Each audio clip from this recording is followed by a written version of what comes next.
Okay, we have miso soup for breakfast this morning, and this is a complex soup. We had soy broth, so broth from cooking soybeans that was then further developed into a stock with a whole collection of the ends of leeks, scallions, all of a whole big pound bag of spinach, the ends, that's all red, like the stem part and the root, which actually nourishes the blood in Chinese medicine. I add an orange peel and dried shiitake mushroom and seaweed.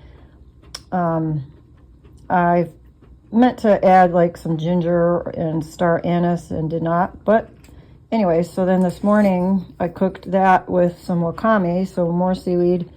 We have a little squash in here, the orange. There's shiitake, fresh shiitake mushrooms, daikon, and then garnished with scallion and some baby bok choy.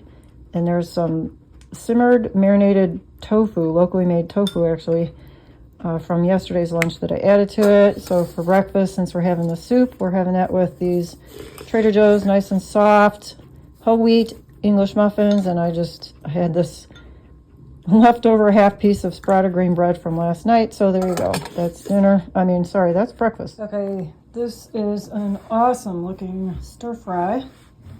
Anyway, this is Daring. It's one of the plant-based chicken alternatives I recommend to people, the teriyaki or the plain original flavors. Cajun is too spicy for us. I stir fry it in a little sesame oil with a whole onion and a whole red bell pepper, a little ginger. And then I made a little kind of glaze-like sauce with stock that I had already made that was cool in the fridge. You could just use water. Just a little bit and like about a tablespoon of kudzu root and you stir to dissolve that so it thickens. I just added a little bit of this to that mix. So it had stock, the kudzu root to thicken it. Pour it on and just let it simmer on a medium to medium-low heat for a couple minutes, and it'll kind of glaze it or thicken up. So we got short grain brown rice and QB, or quick boiled kale, with some red pepper and marinated beets, a drizzle of a balsamic glaze, and tahini.